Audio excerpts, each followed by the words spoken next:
यदा यदा हि धर्मस्य ग्लानिर्भवति भारत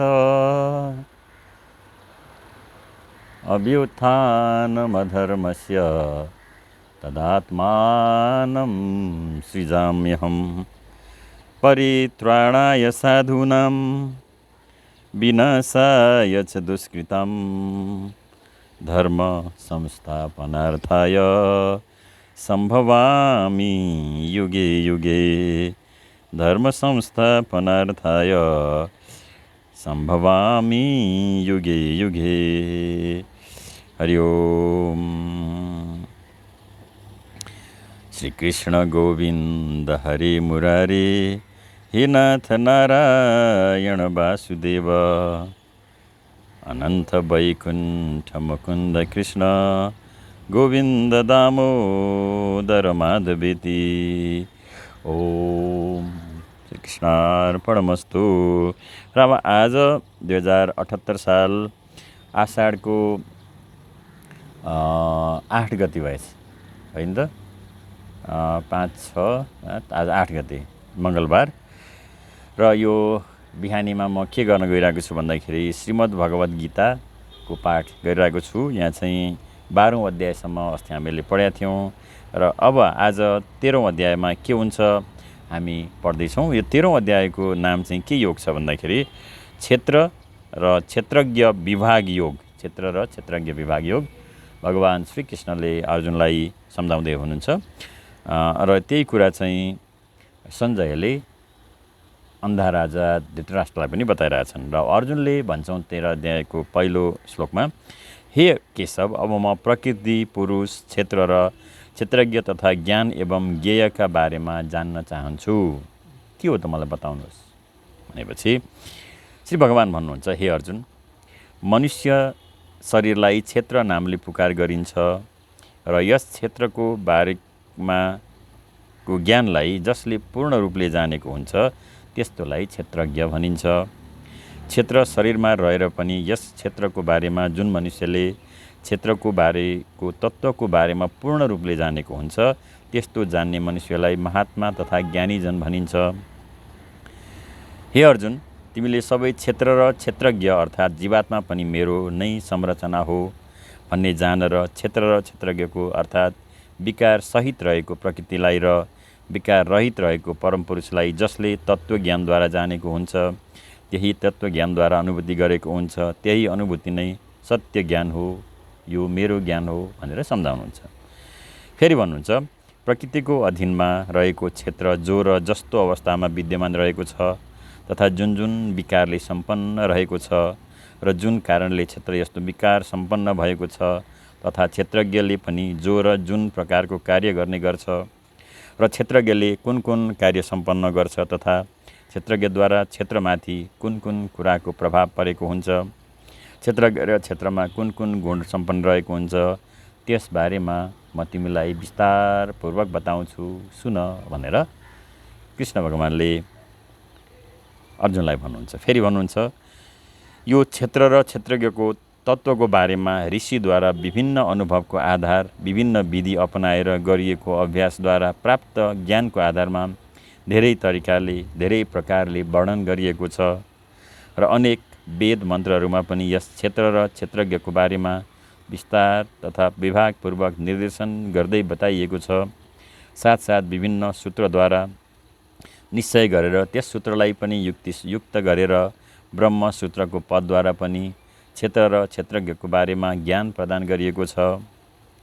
फेरि भन्नुहुन्छ, 5 महाभूत, अहङ्कार, बुद्धि र मूल प्रकृति पनि तथा 5 इन्द्रियहरू तथा 5 कर्मेन्द्रियहरू, 1 मन र 5 इन्द्रियहरूको विषय अर्थात् शब्द, स्पर्श, रूप, रस र गन्ध तथा इच्छा, द्वेष, सुख, दुःख, स्थूल शरीरको पिण्ड, चेतना र धृति अर्थात् संयमता गरेर विभिन्न प्रकारका इन्द्रिय विकार सहित सम्पन्न रहेको पञ्चतत्त्वको एक चक्रको पूर्ण संग्रहीभूत अवस्थामा रहेको शरीरलाई क्षेत्र भनिन्छ भनेर संक्षेपपूर्वक वर्णन गरिएको छ।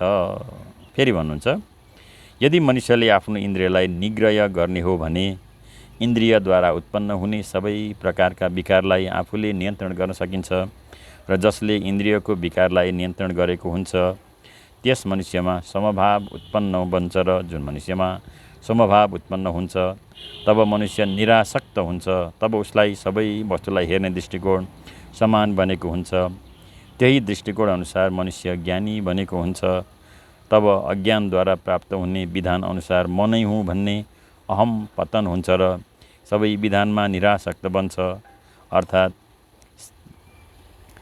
श्रेष्ठ ज्ञान म नै हुँ भन्ने ज्ञानको, घमण्डको तथा अभिमानको अभाव, दम्बाचरणको अभाव, कुनै पनि प्राणीलाई बिना कारण कुनै पनि प्रकार दुःख कष्ट दिएर नसताउनु, अरूप्रति क्षमाभाव रहनु, मन बाणी आदिमा मधुर मिठास र सरलता हुनु, श्रद्धा भक्तिसहित ज्ञानी पण्डित आचार्य माता पिता गुरुको सेवा गर्नु, साथसाथै सानोलाई प्यार ठुलोलाई आदर, सबै परिचित तथा अपरिचित सबैसँग मित्रवत व्यवहार गर्नु, बाह्य तथा आन्तरिक अर्थात् बाहिर भित्रको शुद्धि, अन्तःकरणको स्थिरता र मन इन्द्रिय सहित शरीरको निग्रह, न यस मृत्युलोकमा कुनै वस्तुमा आसक्ति हुनु, न मृत्युपछि स्वर्गको लालच हुनु र न नरकको भय हुनु, अर्थात् यस लोक र परलोक सम्पूर्ण भोगको आसक्तिको अभाव हुनु र अहङ्कारको पनि अभाव, जन्म मृत्यु सुख दुःख जरा र रोग आदिमा समभाव हुनु,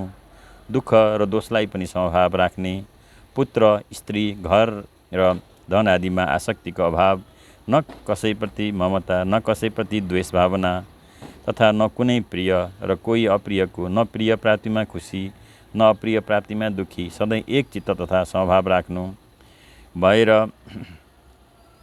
राख्नु, भक्ति उपासना रहेर निरन्तर निरासक्त भएर मेरो नै अनन्य भक्ति योगद्वारा अव्यभिचारिणी भक्ति तथा एकान्त र शुद्ध मन तथा शुद्ध स्थानको निर्माण गर्ने, सबै कार्य निरासक्त भएर गर्ने स्वभाव र विषयासक्त मनुष्यको समुदायको कार्यभन्दा अलग र विषय वासनामा लीन मनुष्यसँग न प्रेम न घृणा गर्नु, समाजमा रहेर साधारण तथा सामाजिक जीवन जिउनु, सधैँ निरासक्त हुनु, विषय वासना शरीर संसार व्यवहारभन्दा अलग रहेको अध्यात्म ज्ञानमा सधैँ नित्य स्थित रहेर तत्त्वज्ञानको अर्थरूपमा केवल परमात्मालाई अनुभूति तथा दर्शन गर्नु नै ज्ञान हो।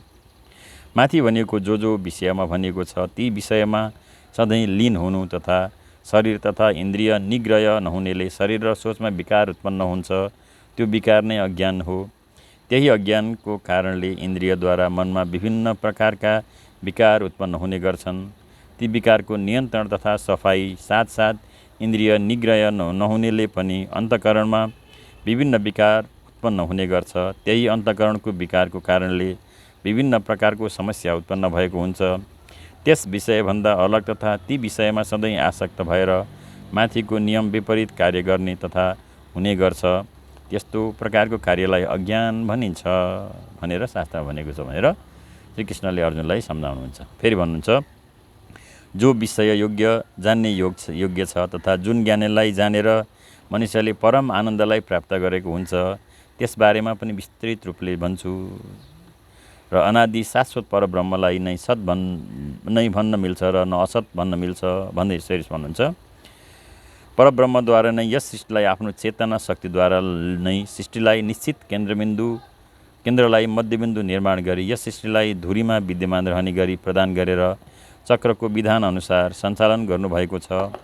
यो सृष्टिलाई सञ्चालन गर्ने ईश्वरले आफ्नो शक्तिद्वारा सञ्चालन गरेर सबैतिर देख्ने, सबैतिर मनुष्यको लागि सृष्टिको विधानको ज्ञान प्रवाह गरेर त्यही सृष्टि विधान अनुसार सञ्चालन गर्ने, सबै प्राणीको पुकार सुन्नुहुन्छ तथा साथसाथ कर्मको कर्मफललाई प्रदान गर्ने र संसारमा सबैमा सधैँ र तीन सत्तामा सर्वव्यापी भएर व्यापक रूपमा सृष्टि विधानलाई सञ्चालन तथा सृष्टिमा सबै अवस्थामा विद्यमान हुनुहुन्छ भगवानको बारेमा बताइरहनु भएको छ उहाँले।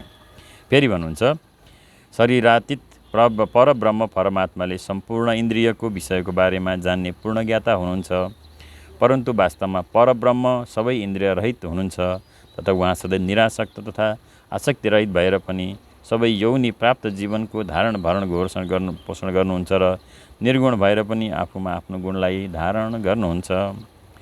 परब्रह्म अखिल ब्रह्माण्ड अर्थात् सम्पूर्ण चराचर जगत सम्पूर्ण सृष्टिको अवयवको भित्र बाहिर परिपूर्ण हुनुहुन्छ र चर अचर पनि उहाँ नै हो र उहाँ सूक्ष्मभन्दा पनि सूक्ष्म अर्थात् सूक्ष्मतीत भएर पनि अविज्ञेय हुनुहुन्छ तथा अति समीपमा पनि विद्यमान र अति दूरमा पनि उहाँ नै विद्यमान तथा स्थित हुनुहुन्छ भनेर सम्झाउनुहुन्छ। फेरि भन्नुहुन्छ सर्वव्यापी परमात्मा विभागरहित एक रूपले आकाश जस्तै सदृश र परिपूर्ण भएर पनि चराचर सम्पूर्ण सृष्टिको अवयवमा विभक्त जस्तै स्थित प्रतीत भएको हुन्छ तथा सर्वव्यापी परमात्मा जान्न योग्य तथा परमात्मा सधैँ चेतना र स्थिर शक्ति रूपले रहेर सबै अवस्थामा मङ्गलकारी हुनाले सम्पूर्ण सृष्टि अवयवलाई धारण सञ्चालन भरण पोषण लय गर्नुहुन्छ र रुद्र अवस्थाले कर्म विधान र अनुसारको कर्मफल प्रदान गर्ने विधानअनुसार सम्हार गर्ने तथा कर्मको गुण रूपले परमात्मा ब्रह्मा रूपले सबैको सृष्टिलाई उत्पन्न गर्नुहुन्छ।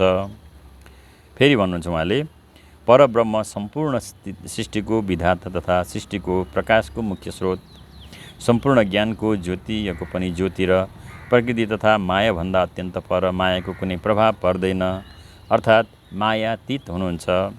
परमात्मा बोध हुनुहुन्छ। ज्ञानको अन्तिम जान्न योग्य ज्ञान तथा तत्त्वज्ञानद्वारा प्राप्त गर्न तथा अनुभूति योग्य हुनुहुन्छ। सबै सत्ता उहाँको नै हो त उहाँ सबैको हृदयमा चेतना सत्ताको रूपले विशेष अवस्थामा विद्यमान हुनुहुन्छ। फेरि भन्नुहुन्छ यस प्रकारले क्षेत्र ज्ञान र ज्ञान जान्न तथा प्राप्त गर्न योग्य परमात्माको स्वरूपको बारेमा शब्दमा संक्षेप रूपले यसरी वर्णन गरिएको छ।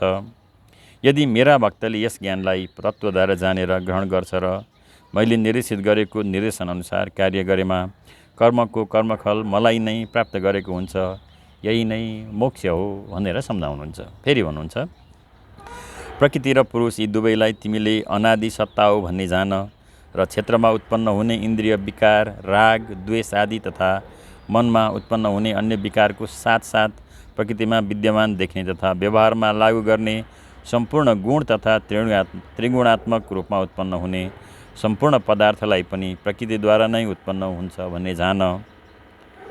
फेरि भन्नुहुन्छ विधाताद्वारा विधि निर्माण त्यही विधिद्वारा सृष्टिको निर्माण सृष्टिमा कर्ता त्यही कर्ताद्वारा कार्यद्वारा कारणको उत्पन्न हुन्छ त्यही कारणलाई प्राप्त गर्ने र भोग गर्ने अवस्था प्रदान गर्ने हुनाले अनादि सत्तालाई प्रकृति भनिन्छ अर्थात् परमात्माको स्थिर शक्तिलाई प्रकृति भनिन्छ।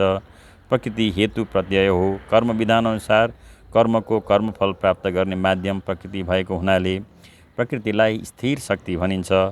त्यही ईश्वरको स्थिर शक्ति अर्थात् जड शक्तिलाई प्रकृति भनिन्छ किनकि स्थिर शक्तिले कहिल्यै पनि आफै कार्य गर्न सक्दैन जबसम्म चेतन सत्ताले आफ्नो शक्ति जड शक्तिमा प्रवाहित गर्दैन। जीवात्माले आफ्नो कर्मको आधारमा कर्मफलमा सुख दुःख लाभ हानिको भोग यही प्रकृतिमा गर्ने गर्छ। त्यसैले जीवात्मा भोक्ता हो अर्थात् मनुष्यले गरेको कर्मको कर्मफल जीवात्मा रूपमा प्राप्त गरेको हुन्छ अर्थात् दुःख सुख लाभ हानि प्राप्त गरेर त्यस फललाई भोग्नेलाई जीवात्मा भनेर भनिन्छ। प्रकृतिमा स्थित जीवात्माले नै प्रकृतिद्वारा उत्पन्न हुने त्रिगुणात्मक पदार्थलाई भोग गरेको हुन्छ र यी तीन गुणको साथसाथ नै यस जीवात्माले पछिको आफ्नो कर्मको कर्मफलको आधारमा कर्मयोगी तथा भोगयोनि प्राप्त गरेको हुन्छ। कर्मको कर्मफलको आधारमा र जन्म मरणको चक्रमा जीवात्मा परेको हुन्छ। जन्म मरणको चक्र कर्मको कर्मफलको आधारमा प्राप्त हुने गर्छ। फेरि भन्नुहुन्छ जीवात्माले धारण गरेको शरीरमा स्थित आत्मा परमात्माको अंश हो भन्ने आत्मा विद्यमान शक्ति वास्तवमा परमात्माको चेतना अंश नै हो किनकि परमात्मा चेतन हुनुहुन्छ भने आत्मा चेतना हो। सृष्टि निर्माण विधिको साक्षी हुनाले ईश्वर आफै नै उपद्रष्टा हो अन्य कोही पनि छैन र यथार्थ सम्मति प्रदान गर्ने हुनाले ईश्वर अनुमन्ता हो। सबै प्राणीको भरण पोषण गर्ने हुनाले ईश्वर भर्ता हो। जीवरूपको निर्माता हुनाले ईश्वरलाई ब्रह्मा तथा सृष्टिको निर्माता हुनाले ब्रह्मा आदि नामले पुकार गरिन्छ। साथसाथै अखिल ब्रह्माण्डको पनि स्वामी हुनाले महेश्वर सधैँ शुद्ध सच्चिदानन्दघन हुने भएका हुनाले ईश्वरलाई परमात्मा नामले पुकार गरिएको छ। यस प्रकारले द्रष्टा तथा उपद्रष्टा पुरुषको बारेमा र आफ्नो गुणसहितको प्रकृतिको बारेमा जो मनुष्यले तत्त्वद्वारा जानेको हुन्छ त्यही ज्ञानअनुसार निरासक्त भएर आफ्ना सबै प्रकारको कर्तव्य कर्म गर्दै गरेको भए पनि त्यस मनुष्यलाई कर्मफलको आवरणले छुन सक्दैन। सर्वव्यापी परमात्मालाई कैयौँ भक्तले सर्वव्यापी देख्ने गरेका हुन्छन् भने कैयौँ मनुष्यले आफ्नो निरासक्त कर्मद्वारा शुद्ध भएको सूक्ष्म बुद्धिको माध्यमद्वारा ध्यानद्वारा आफ्नो हृदयमा अवस्थित आत्मामा विराजमान भएको दर्शन गरेका हुन्छन् भने अन्य कैयौँ योगीजनले आफ्नो ज्ञान योगद्वारा ईश्वरमा अनुभूति गरेका हुन्छन् भने अन्य कैयौँ कर्मयोगीजनले कर्मयोगद्वारा ईश्वरको अनुभूति गरेका हुन्छन्। विभिन्न तरिकाले ईश्वरलाई प्राप्त गर्न सकिन्छ भन्नुहुन्छ।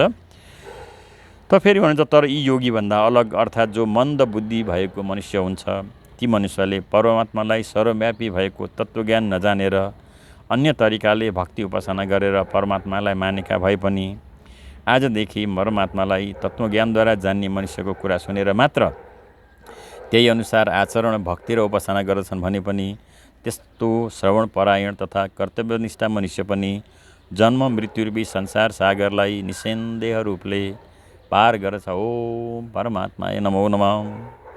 फेरि भन्नुहुन्छ हे अर्जुन यस सृष्टिमा जति पनि स्थावर र जङ्गम प्राणी भएका छन् ती सबै प्राणीलाई तिमीले क्षेत्र र क्षेत्रज्ञको संयोगद्वारा नै उत्पन्न हुन्छ भन्ने जान। साथसाथ क्षेत्र र क्षेत्रज्ञको वियोगद्वारा मृत्यु हुन्छ अर्थात् लय हुन्छ भन्ने पनि जान। फेरि भन्नुहुन्छ जो मनुष्यले आफूमा विद्यमान हुने अहम नष्ट गरेर आफूले आफैलाई अहमबाट नष्ट गरेको हुन्छ तब त्यस्तो मनुष्यले यस सबै चराचर भूत अर्थात् सृष्टिको अवयवमा परमेश्वरलाई नसा नाडी रहित र समभाव स्थित र सर्वव्यापी भएको देखेको हुन्छ। यही मनुष्यले नै यथार्थ ज्ञान जानेको तथा सत्य ज्ञान देखेको हुन्छ। फेरि भन्नुहुन्छ किनकि जो मनुष्य सबैमा समभावद्वारा तीन अवस्थामा स्थित परमेश्वरलाई समान रूपले देख्दै आफूद्वारा नै आफूलाई अर्थात् आफूमा भएको अहम भन्ने भावनालाई नष्ट गरेको हुन्छ त्यही अवस्थामा नै त्यस मनुष्यले परम गतिलाई प्राप्त गरेको हुन्छ। अनि भन्नुहुन्छ जो मनुष्यले आफ्नो सम्पूर्ण कर्मलाई कर्मफल र ती सबै प्रकारको कार्य प्रकृति गुणद्वारा नै सम्पन्न भइरहेको जानेको र देखेको हुन्छ र आत्मालाई अकर्ता भएको जानेको तथा देखेको हुन्छ त्यस्तो मनुष्यले नै सत्य तथा यथार्थ देखेको तथा जानेको हुन्छ भनेर भगवान् श्रीकृष्णले अर्जुनलाई सम्झाउनुहुन्छ। फेरि अगाडि भन्नुहुन्छ जुन मनुष्यले परमात्माद्वारा नै सम्पूर्ण चराचर जगत तथा सृष्टिको सम्पूर्ण अवयव पृथक पृथक भावले परमात्मामा नै स्थित रहेको तथा त्यही परमात्माद्वारा नै सम्पूर्ण भूत सम्पूर्ण सृष्टिको अवयवको विस्तार भएको देखेको जानेको हुन्छ त्यस क्षण नै त्यो मनुष्य निरासक्त हुन्छ। त जब निरासक्त हुन्छ त्यही क्षणमा नै त्यस मनुष्यले सच्चिदानन्द घन ब्रह्मलाई अनुभूति तथा प्राप्त गरेको हुन्छ। अनि भन्नुहुन्छ हे अर्जुन ईश्वर अनादि हो साथ ईश्वर अनादि भएको कारणले ईश्वर निर्गुण हो र निर्गुण भएको कारणले ईश्वर अविनाशी हो। परमात्मा सृष्टि अवयवमा स्थिर अवस्थामा स्थित भएको भएर पनि वास्तवमा ईश्वरले न अनावश्यक केही गर्नुहुन्छ न कुनै विषयमा लिप्त तथा आवश्यक हुनुहुन्छ। यस सृष्टिमा केवल ईश्वर त स्थिर हुनुहुन्छ शान्त हुनुहुन्छ।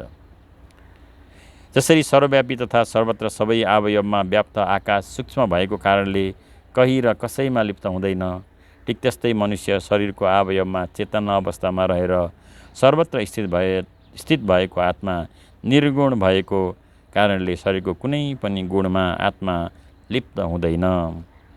हे अर्जुन जुन प्रकारले एक सूर्यले यस सम्पूर्ण ब्रह्माण्डलाई प्रकाशित गरेको हुन्छ ठिक त्यही प्रकारले एक आत्माले पनि ब्रह्मपुरको सम्पूर्ण क्षेत्रलाई प्रकाश गरेको हुन्छ। आत्मालाई चाहिँ सूर्यसँग तुलना गरेर कति चहकिलो हुन्छ भनेर सम्झाउनुहुन्छ। फेरि भन्नुहुन्छ यस प्रकारले क्षेत्र र क्षेत्रज्ञको भेदको तथा कार्यसहित प्रकृतिबाट मुक्त भएको ज्ञानको बारेमा जो पुरुष ज्ञान नेत्रद्वारा तथा तत्त्वज्ञानद्वारा जानेको हुन्छन् त्यही अनुसार कार्य गरेका हुन्छन् त्यस्तो महात्माजन परब्रह्म परमात्मालाई प्राप्त गर्न सक्षम हुन्छन् र अवश्य पनि प्राप्त गर्छन्। त्यसैले तिमीले क्षेत्र र क्षेत्रको यो बारेमा बुझ र त्यही अनुसार कार्य गर अरूले पनि त्यसरी नै कार्य गर्नुहुन्छ पर्छ भनेर भगवान श्रीकृष्णले कुरुक्षेत्रको मध्यभागमा यो गीताको ज्ञान अर्जुनलाई दिइरहनु भएको छ। यो 13औं अध्याय। यस प्रकारले उपनिषद, ब्रह्मविद्या तथा योगशास्त्रको रूपमा रहेको श्रीमद् भगवद् गीताको श्रीकृष्ण अर्जुन संवादमा रहेको क्षेत्र र क्षेत्रज्ञ विभाग योग नामको 13औं अध्याय पुरा भयो। श्रीकृष्ण गोविन्द हरे मुरारे, हे नाथ नारायण वासुदेव, अनन्त वैकुण्ठ मुकुन्द कृष्ण गोविन्द दामोदर माधवेति। सर्वे भवन्तु सुखिनः, सर्वे सन्तु निरामया, सर्वे भद्राणि पश्यन्तु मा कश्चित् दुःखभाग् भवेत्। ओम शान्तिः शान्तिः शान्तिः। र अब अर्को दिन हामी गुणत्रय विभाग योग है, गुणत्रय विभाग योग नामको 14औं अध्याय हामी पढ्दैछौँ। आजलाई यति नै। ओम श्री कृष्णार्पणमस्तु। नमो नमः श्री कृष्णार्पणमस्तु।